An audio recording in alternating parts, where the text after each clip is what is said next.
Hi everyone, welcome to Glam Dunk. My name is Becca, and on Glam Dunk I tell you about the biggest, most memorable moments that sports history has to offer while I do my makeup. Thank you so much for being here and for watching this video. If you are curious about what makeup products I am using, I will have them all linked in the description box below, because I'm not going to show each one because I don't want to distract from the story. So this is the second episode of Glam Dunk. If you have not seen episode 1 on September 11th in the 2001 World Series, I will link it below as well. Today we are going to be talking about the catch. What catch, you ask? The catch. Okay, so if you watched the first episode, I kind of redid my lighting. I got a ring light and I got a little stand for my scripts so I can see better and I won't have to look over as much. I'm pretty much blind without my glasses, so it's hard for me to see. That's what I was kind of looking off during certain parts of the first episode. So hopefully in this one I'll be more able to see where I am because I have the camera closer so you can see my makeup better. I have better lighting, I have a better mirror, and I have a better system to read my notes, so hopefully it's better. The Dallas Cowboys dominated the NFC in the 1970s. They won the NFC East in 1970, 1971, 1973, 1976, 1977, 1978, and 1979. They won the NFC as a whole and thus went to the Super Bowl in 1970, 1971, 1975, 1977, and 1978. And they won the Super Bowl in 1971 and 1977. But all good things must come to an end, even for America's team. The San Francisco 49ers in the 1970s won the NFC West Division in 1970, 1971, and 1972. So they started off the decade well, but nothing came of it. They were no Cowboys, that's for sure, but the 1980s were a whole different story for the Niners. This shift in dynasties began with one catch, the catch, and I'm going to tell you all about it. The catch is widely regarded as the most memorable event in NFL history. The infamous play took place on January 10th, 1982 at Candlestick Park, or The Stick if you're from the Bay Area like I am, in San Francisco, California. The 1981 Nfc Championship Game was taking place between the NFC West Division champion 49ers and the NFC East Division champion Cowboys. It was a matchup between future Hall of Famer Joe Montana and Danny White, who spent his entire 13-season NFL career with the Dallas Cowboys. The game was broadcast on CBS with announcers Hank Stram and Vin Scully. This would be the final professional football game that Vin Scully would call in his career, even though we all know he called games for many years beyond this. I am sure that we will more than likely talk about Vin Scully in a separate video because I adore that man, and he more than deserves his own episode because you have not only the Dodgers moments and stories, but you also have iconic moments in sports like the catch that he called. If you haven't tried this brow pencil, by the way, this is the Flower Beauty, the Skinny Micro Brow Pencil. It actually has a tip like, a brush like the Fenty one does. I haven't tried that one, but I love this brush rather than a spoolie, and it's really thin. I really like it.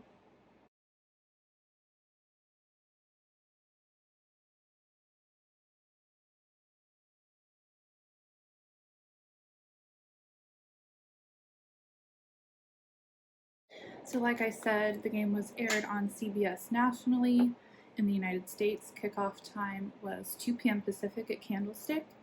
It was about 50 degrees, which is freezing in California terms. And 60,525 fans were in attendance. Now, one of those people in attendance would take the game of football by storm some years later as a pretty well-known quarterback himself, and that person was a young Tom Brady. Brady was born and raised in San Mateo. If you aren't from the Bay Area, San Mateo is like 20 miles south of San Francisco.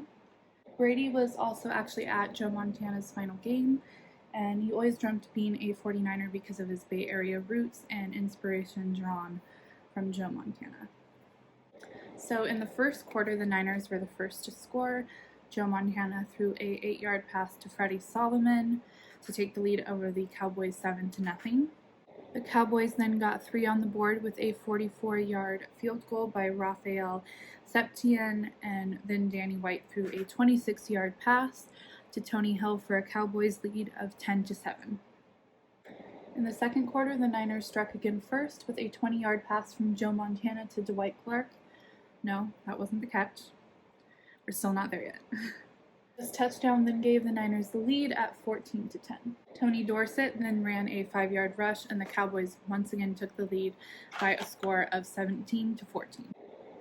After halftime in the third quarter, the only scoring play was a Johnny Davis 2-yard rush, and the Niners once again took the lead by a score of 21-17.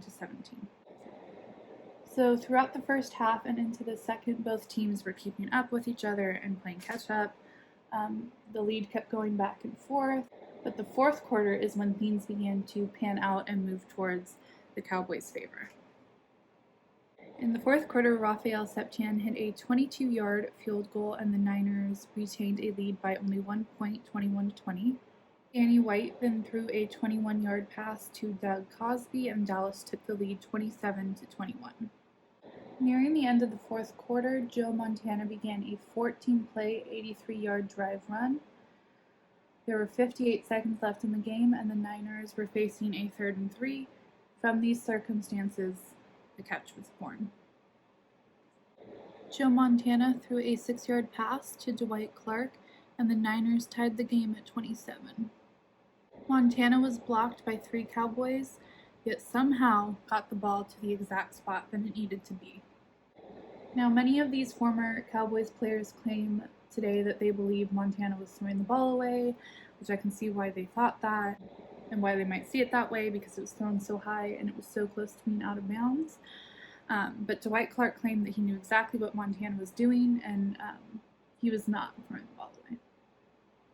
Even 49ers head coach Bill Walsh said he believed it was a throwaway play, and he began planning for a 4th down, but then he heard the crowd erupt. If you have never seen the catch, I could never describe it to you, even as a sports journalist. You have to see it with your own eyes. I will link it below. You gotta just watch it a few times so you can truly understand why it is one of the most regarded plays in NFL history, even still to this day, 30 years later.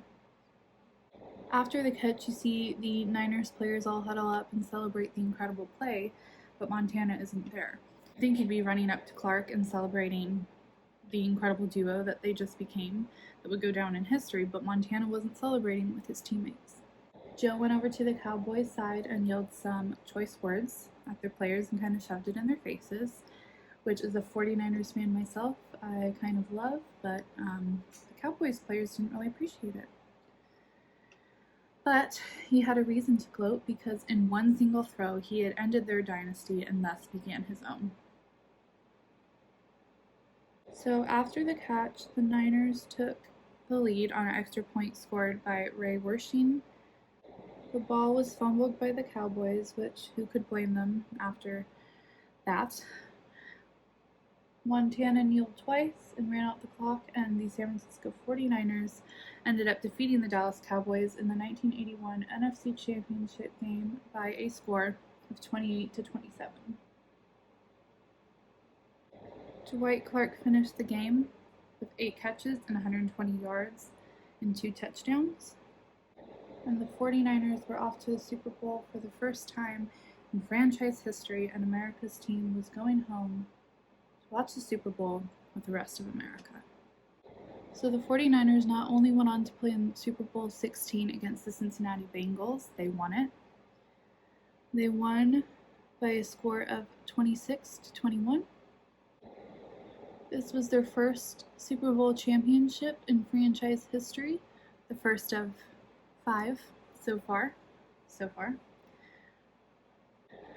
I think the catch clearly inspired them as a team and put a fire in them that they wouldn't have had without it. It was the perfect ending to the perfect play. I mean, could you imagine if they lost the Super Bowl after that? The fact that they won the Super Bowl had to make it steam for Dallas even more, I would think. The aftermath of the catch was a fierce rivalry between the 49ers and the Cowboys that honestly still exists to this day. The 1990s were especially prominent in the Niners-Cowboys rivalry because in 1992, 1993, and 1994 they played each other in 3 straight Nfc Championship games. The Cowboys won the first 2 and the Niners the third. And whichever team won that Nfc Championship game went on to win the Super Bowl as well. So Dallas won the Super Bowl in 92 and 93 and San Francisco in 94. In 2018, the 49ers revealed a statue of the catch at Levi Stadium in Santa Clara, California. The statue features 2 life-size figurines, Montana with his arms in the air celebrating the touchdown, and 23 yards away, Dwight Clark leaping to make the catch.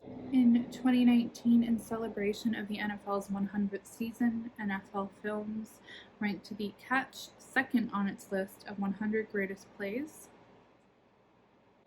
Now, technically, there have been 2 other The Catches in 49ers history. The Catch 2 was Steve Young to Terrell Owens in the 1998 wildcard round from 25 yards against the Green Bay Packers with 3 seconds left. The 49ers won that game 30-27.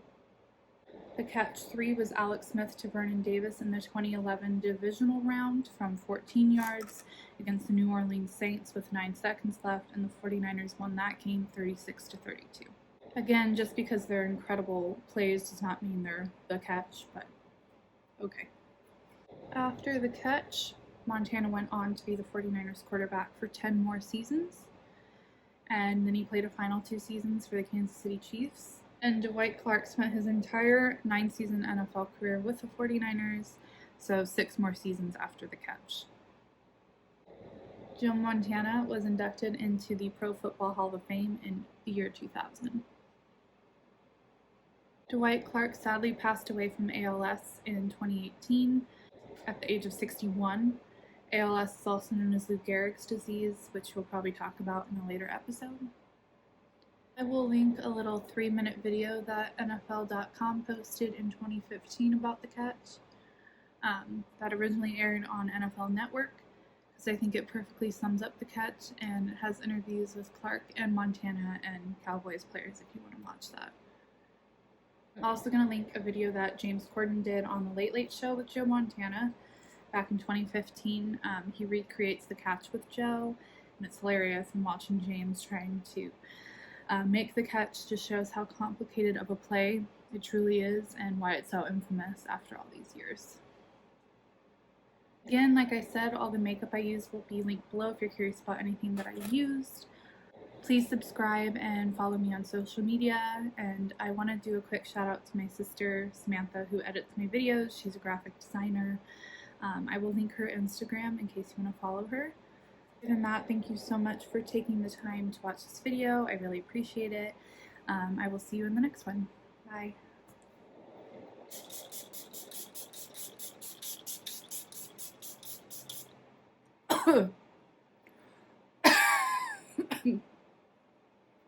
I really like this stuff, the Catrice Illuminating Prime and Fine Dewy Glow Fixing Spray, but it smells toxic. It's good, but it's toxic.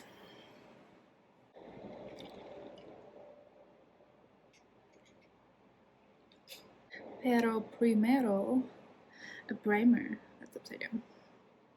In the 4th quarter, Raphael Septien. Ooh, that's pigmented. Forgot I'm using Natasha Denona. We have a blue jay out there who's had babies. His name is, or her name, I don't know, is Toronto, and he's loud, so ignore him. What is XVI in Roman numerals? I don't do math, so I'm a writer, so don't trust me on that. So the 49ers not only went on to this fudge. Oh,